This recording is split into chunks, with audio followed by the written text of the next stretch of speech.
창세기 39장 13절로 20절까지 말씀. 세간절 성도님들 한 절 교독하시죠. 그 여인이 요셉이 그의 옷을 자기 손에 버려두고 도망하여 나감을 보고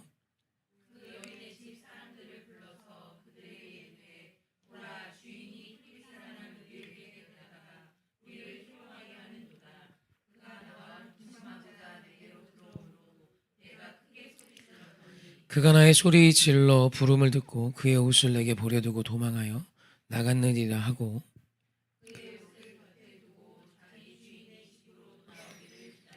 그 말로 그에게 말하 이르되 당신이 우리에게 데려온 히브리 종이 나를 희롱하려고 내게로 들어왔으므로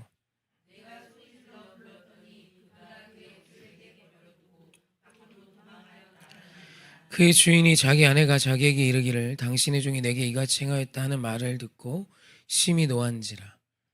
이에 요셉의 주인이 그를 잡아 옥에 가두니 그 옥은 왕의 제수를 가두는 곳이었더라. 요셉이 옥에 갇혔으나. 아멘. 보디발 장군의 아내의 유혹 계속 이어지는데요. 오늘은 이 사건으로 이제 요셉이 옥에 갇히는 부분입니다. 계속된 구애였죠. 여자가 뭐 너 좋다고 뭐 이런 얘기하는 게 쉬운 얘기는 아니겠죠. 날마다 시도했는데 이제는 완전히 이제 요셉을 어떻게 해서든 나의 것으로 만들려는 이 여자가 해서는 안 될 행위를 합니다. 그러자 요셉이 자기 옷을 벗어두고 도망가죠. 사실 뭐 누군가에게 이렇게 나의 마음을 고백하는 건 거절당하면 수치스러움이 되죠. 벌거벗음 같은 느낌이 든다 하더라고요. 심리학적으로. 아시죠? 네, 죄송합니다. 한 번도 거절당해 보신 적이 없어서 모르실 수 있지만 뭐 거절당하면 그런 상처가 된답니다. 사실 이 여인도 그랬겠죠. 요셉이 계속 거절하는 것도 싫었는데 마지막 전심을 다해 그 요셉에게 나아간 거죠. 뭐 자기 딴엔. 그거마저 거절당하고 자기에게 옷을 벗어주고 도망가자 이제는 화가 납니다. 그리고 요셉을 죽이기로 결정한 행위예요. 소리치죠. 저 히브리 종이, 저 종놈이 나를 희롱하려, 나를 겁탈하려 했다. 이런 표현이죠. 그 얘기를 그 집안 사람들이 듣고 이 얘기를 자신의 남편 보디발 장군에게도 말합니다. 억울하죠. 사실 얼마나 기가 막힌 일입니까? 그래서 이제 이 얘기를 듣고 그 보디발 장군이 화가 나요. 사실 이 부분에 대해서 이제 여러 기록들이 있는데 보디발 장군이 여기서 화가 났던 이 포인트가 요셉 때문이 아니라 아내 때문이라는 기록이 꽤 있어요. 그러니까 남편도 자기 아내의 태도를 아는 거죠. 사실 히브리 종이 주인을 겁탈하려 했어요. 주인의 여자를. 옥에 가둠으로 끝날까요? 죽습니다. 보란듯이 죽죠. 여러분 이때 종은 동물이에요. 동물. 물건이고 재산입니다. 아무리 희귀종 동물이 귀해도 사람을 해하려 하면 총 쏘죠. 그게 가치의 차이입니다. 이 시대의 요셉과 그 보디발 장군의 아내의 가치는 그만큼 아니 그거 이상 났죠. 죽여야죠. 근데 보디발 장군이 그를 그의 집에 옥에 가뒀다는 건 엄청난 선처입니다. 이건 은혜예요, 은혜. 사실 일어날 수 없는 기적이 일어난 일이에요. 그러니까 뭐 사실 이 부분도 우리가 묵상해 보면 큰 기적입니다. 만약 보디발 장군이 그의 아내의 말을 고지고대로 그냥 믿고 요셉을 향하여 네가 감히 내가 너에게 모든 정권을 위임하고 너를 믿고 모든 것을 위탁하였는데 내 아내를 탐했다? 그럼 사실 배신감은 더 크죠. 몇 번 죽어야 합니다. 근데 요셉이 살았다. 이것도 기적이지만 또 잡혀 있는 그곳이 어떤 뭐 이렇게 노예들이 수용되는 어떤 이런 곳이 아니라 왕의 죄수를 가두는 곳에 요셉이 갇혔죠. 은혜죠. 사실 이건 큰 은혜입니다. 기적이 일어난 거예요. 죄수의 신분이 되었다라는 것은 사실 요셉의 입장에서 좋을 거 없었겠지만 역사적으로 보았을 때 요셉이 살았다라는 것, 산 것을 넘어 왕의 죄수들, 정치범들이 수용되는 정치범 수용소에 잡혀 있었다. 이건 사실 놀라운 일입니다. 요셉은 정치인도 아니잖아요. 왕의 수하도 아니잖아요. 사실 자격이 전혀 되지 않습니다. 그런데 은혜가 일어난 거예요. 요셉이 물론 옥에 갇혔지만 이 옥에 갇힘은 기적 같은 은혜였던 것이죠. 일단 오늘 이 이야기보다 억울함에 대해서 한번 이야기해 보고 싶습니다. 요셉이 얼마나 억울했을까요? 사실 이 생각이 우리는 자동적으로 들죠. 사실 억울함을 증명하려고 자살하는 사람들이 있죠. 그러니까 억울함은 죽는 것보다 더 힘든 거예요. 사람에게 억울한 일은 죽음으로써라도 증명하고 싶은, 그렇게 해서라도 이 문제를 해결하고픈 인간에게 있어 정말 큰 문제입니다. 아마 억울해 보신 적이 있으셨겠지, 인생을 살며. 그럼 잠이 안 옵니다. 근데 진짜 죽을 만큼 괴로운 억울함이 있겠죠. 여러분, 지금 요셉은 보디발 장군과의 신의를 지키기 위해 생명을 걸었고, 하나님 앞에 죄를 짓지 않기 위해 정말 어찌 보면 세상에서 말하는 기회라 말하는 보디발 장군의 아내의 청을 계속 거절했습니다. 그리고 결국엔 이 청에 결국엔 죄수가 되는 것 같은 상황을 직면해요. 얼마나 억울합니까? 게다가 죄명이 뭐 살인도 아니고 폭행도 아니고 간간 미수범이잖아요. 이건 좀 그죠? 정말 싫을 것 같아요. 그렇게 옥에 갇힌 요셉 얼마나 억울할까. 근데 성경을 쭉 읽어보면 오늘 꽤 많은 부분을 읽었죠. 집에 가서 한번 더 보십시오. 이 부분을. 요셉이 이 문제 앞에 아무것도 안 합니다. 억울함을 표현하거나 억울함을 갖기 위해 어떤 태도나 어떤 고백조차 기록되어 있지 않아요. 요셉의 아들들이 자기 여동생 디나가 세겜 족장의 아들 세겜으로부터 수치를 경험했다는 이유로 그 세겜족의 모든 남자들을 학살합니다. 이게 인간의 분노를 표출하는 방식이에요. 속이 시원하죠. 오늘도 이렇게 손흥민 선수가 트로피를 들었어요. 유로파에서 우승을 해서. 토트넘하고 맨유하고 이렇게 붙었는데 끝나고 팬들끼리 패싸움 했답니다. 거기는 왜 그런지 모르겠어요. 축구에 진짜 목숨을 걸어요. 사실 뭐 진 팀은 진 팀대로 열받고 이긴 팀은 이긴 팀대로 좋은데 이게 또 이제 조롱도 하고 뭐고 하니까 그 화를 참지 못해서 사람이 한 명 한 명이 싸운 게 아니라 패를 이뤄서 싸웠어요. 얼마나 큰 사건입니까? 이거 잡혀서 연행됐을 거 아니에요. 거기다가 이제 그 경기는 영국이 아니라 뭐 토트넘이나 맨유나 다 영국이 영구지 아닙니까?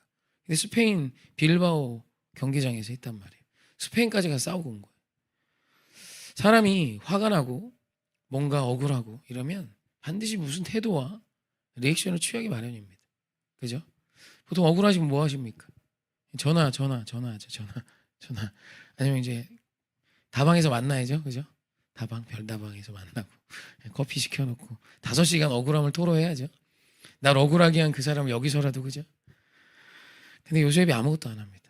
요셉이 아무것도 안 하는 건 이후에 총리가 되고 나서도 그래요. 힘이 없어서 아무것도 안 했다가 아니라 요셉은 이 문제를 자신의 문제를 전혀 자신의 능력으로 해결하지 않았고 100% 하나님께 일임했다는 거예요. 총리가 돼서도. 여러분, 요셉이 총리가 됐다는 소식을 듣고 누가 제일 무섭고 땀이 났을까요? 보디발 장군의 아내 아닐까요? 제일 무서웠을 겁니다. 이 소식을 가장 빨리 들었을 거 아닙니까? 보디발 장군의 아내니까 지금 보디발 장군의 집에 있던 정치범 수용소에 있던 그 요셉이 왕의 꿈을 해몽하고 애굽의 총리가 됐어. 보디발 장군보다 직책이 더 높아졌어요. 이제 요셉이 말 한마디 하면 그때 그 문제를 다시 특검 발의해서 수사하면 다 죽는 거예요. 다 싹 죽는 겁니다. 장군의 아내만 죽는 게 아니라 그 남편, 그 집안이 어떻게 풍지박산이 날지 몰라요. 근데 요셉이 그 일 안 합니다. 여러분, 요셉은 진짜 멋진 사람이에요. 자신의 억울함의 문제를 하나님의 손에 일임하는, 그리고 이 모든 일들이 하나님의 손에 있음을 믿은 자이기 때문에 이와 같은 결정을 할 수 있었던 것입니다. 여러분, 우리가 왜 분노합니까? 왜 억울함 앞에 밤잠을 못 이룹니까? 물론 인간적인 본성이 왜 그런 마음이 없겠어요. 그러나 이 일은 잘못된 일이고 악한 일이고 그릇된 일이라는 나의 판단 때문이에요. 근데 요셉은 이 일을 통해 선을 이루시며 나에게 주신 이 모든 꿈들을 이루실 하나님을 신뢰한 것입니다. 여러분, 이 믿음이 우리의 판단과 선택을 바꿉니다. 사실 성경은 억울함과 원통함에 대해서 정말 많이 말씀하십니다. 제가 말씀을 오늘 많이 적어왔거든요. 뭐 5구절밖에 안 되지만 한번 읽어보시죠. 예레미야 애가 3장 58절입니다. 합독하십시다. 시작. 주여 주께서 내 심령의 원통함을 풀어주셨고 내 생명을 속량하셨나이다. 59절입니다. 여호와여 나의 억울함을 보셨사오니 나를 위하여 원통함을 풀어주옵소서. 시편 142편 2절입니다. 내가 내 원통함을 그의 앞에 토로하며 내 우환을 그의 앞에 진술하는도다. 74편 2절, 22절입니다.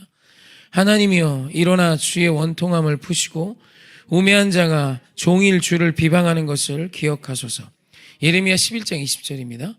공의로 판단하시며 사람의 마음을 감찰하시는 만군의 여호와여 나의 원통함을 주께 아뢰었사오니 그들에게 대한 주의 보복을 내가 보리이다 하였더니. 아멘. 모든 공통점, 심지어 하나님이 원통한 것에 대한 기도도 있어요. 그 일 앞에 사실 하나님을 원통하겠다라는 고백은 사실 자기가 원통한 겁니다.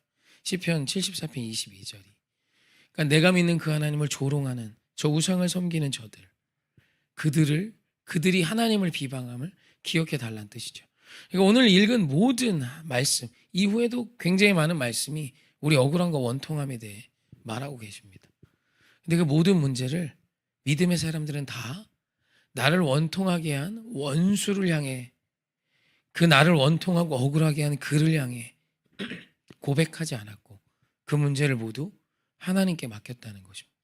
주께서 이 원통함을 풀어주시고 주께서 이 억울함을 아시나이다.